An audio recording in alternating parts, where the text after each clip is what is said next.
Vamos a continuar con nuestra serie de la Pascua y vamos a ver lo que sucedió en el día martes. Vamos a basar esto en Marcos capítulo 11 y Marcos capítulo 12.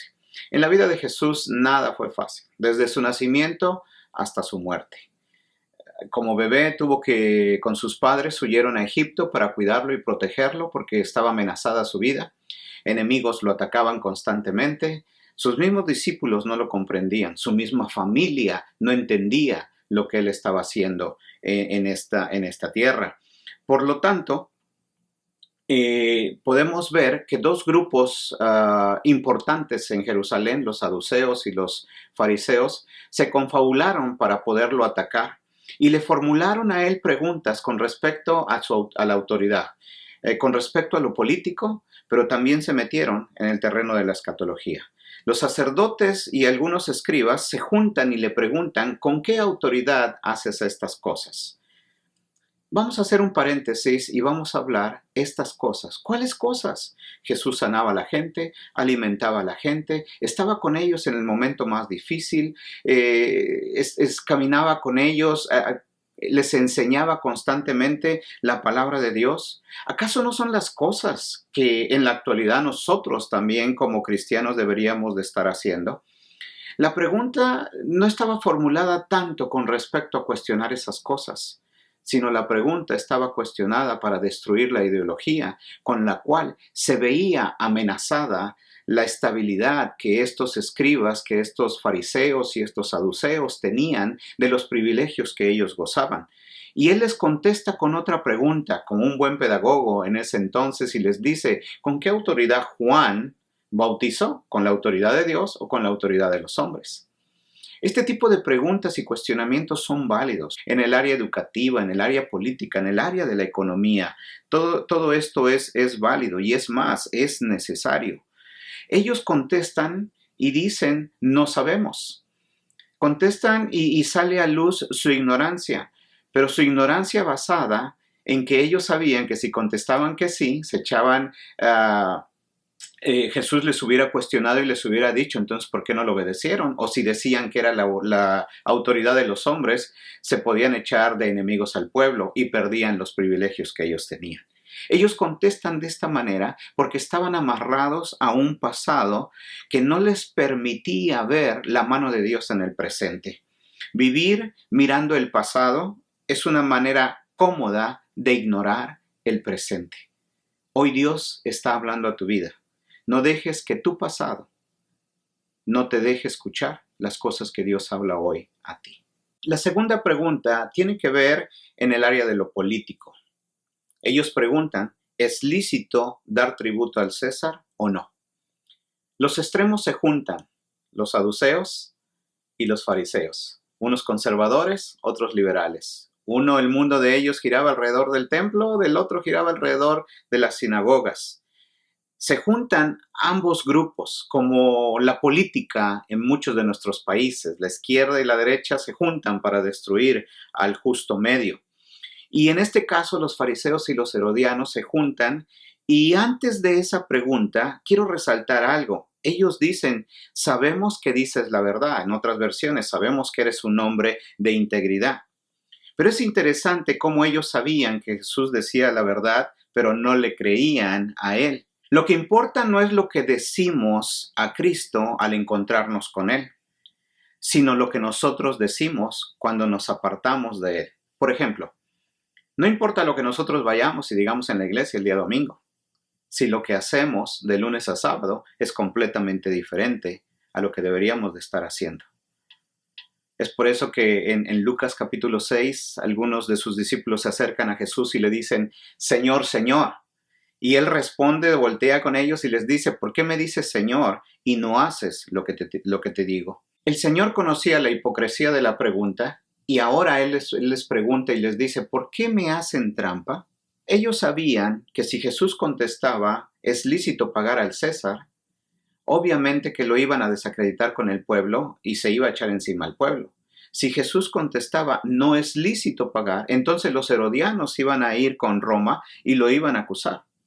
En ese momento Jesús pide una moneda que era una moneda común para pagar el tributo en el templo, una moneda que giraba alrededor de Judea, Y en esta moneda muestra la imagen del César y Jesús contesta de esta manera: darle al César lo que es del César y a Dios lo que es de Dios.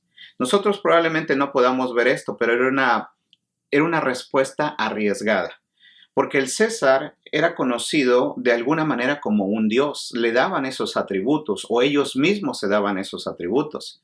Pero lo que Jesús les estaba diciendo, sí, hay un dios, el César, con D chica, pero déjenme decirles, también hay otro dios y ese es el Dios verdadero. Entonces denle al César lo que es del César, pero sin dejar de darle a Dios lo que a Dios le pertenece. En esa dualidad nosotros podemos ver la eternidad juntamente con la historia que Jesús está diciendo. Denle a Dios y denle al César.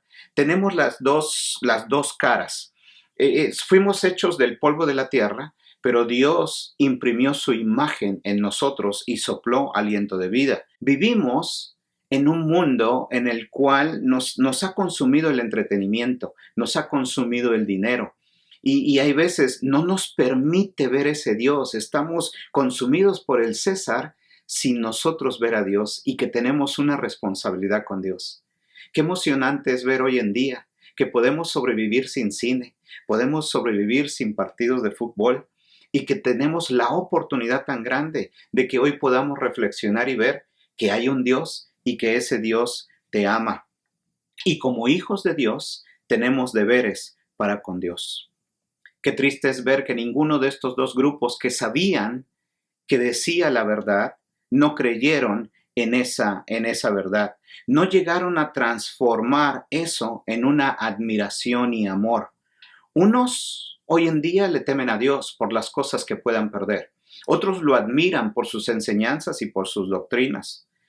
Pero si nosotros no trascendemos hacia la dimensión de la fe, simplemente no nos vamos a dar cuenta y podemos darle nada más al César sin darle a Dios lo que es de Dios. Y en esta última pregunta, ahora se acercan los saduceos a Jesús que no creían en la resurrección y le hacen una pregunta con respecto a 7 hermanos que estuvieron casados con la misma mujer, y una de las tradiciones judías es que si uno de los hermanos moría, el siguiente en turno se casaba con la viuda para que el hermano tuviera descendencia. Y los saduceos se acercan a él y le hacen esa pregunta y le dicen, pero el primer hermano muere y el segundo se casa con la viuda, y así sucesivamente. 7 personas estuvieron casados con la misma mujer. ¿De quién va a ser ella? ¿A quién le va a pertenecer ella en el reino de los cielos? Déjeme decirle que se vale dudar, se vale tener dudas y se vale hacer preguntas. Yo creo que las dudas intelectuales pueden ser la antesala de una fe genuina que pueden hacer en nuestras vidas. Entonces, se vale hacer preguntas, se vale tener dudas con respecto a lo que es Dios, quién es Dios, cómo es Él, qué es lo que hace. Pero aquí estamos hablando de personas que conocían la ley, y estas personas se acercan a Jesús, pero con una trampa para quererlo simplemente ver su manera en cómo él podía responder a esto. Y Jesús les responde y les dice, ¿acaso ustedes no conocen las Escrituras y el poder de Dios? Una respuesta impresionante que Jesús les estaba dando. ¿Acaso no conocen las Escrituras y el poder de Dios?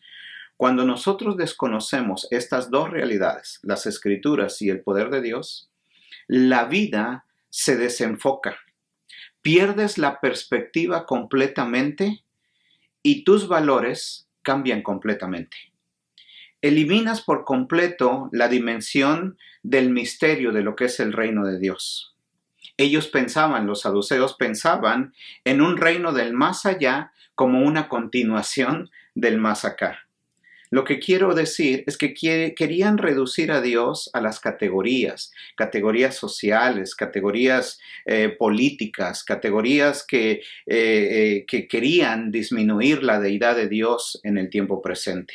Podemos nosotros recitar la Biblia, pero podemos tener una interpretación pobre de lo que es la Biblia. Jesús contesta con ellos y les cita acerca de Moisés y les dice que Moisés cuando veía la zarza que no se consumía, Dios se presenta con Moisés y le dice, yo soy el Dios de Abraham, yo soy el Dios de Jacob, yo soy el Dios de Isaac. En otras palabras, yo soy un Dios de vivos y no de muertos. Por lo tanto, la resurrección existe. El ver no quiere decir que poseemos, ni el mirar quiere decir que entramos. Aceptar a Cristo en el ramo de la intelectualidad, la verdad de Dios, no quiere decir que hemos aceptado al Dios de la verdad. El amor como concepto es una cosa, el amor como experiencia es otra cosa completamente diferente. En el primero como concepto te hace un romántico, te hace un poeta. En el segundo como experiencia te hace novio, te hace esposo, te hace padre. No dejes que tu pasado o tu tradición evite que tú puedas ponerle atención a Dios y creer en Él. No te pierdas el día de mañana. Te esperamos.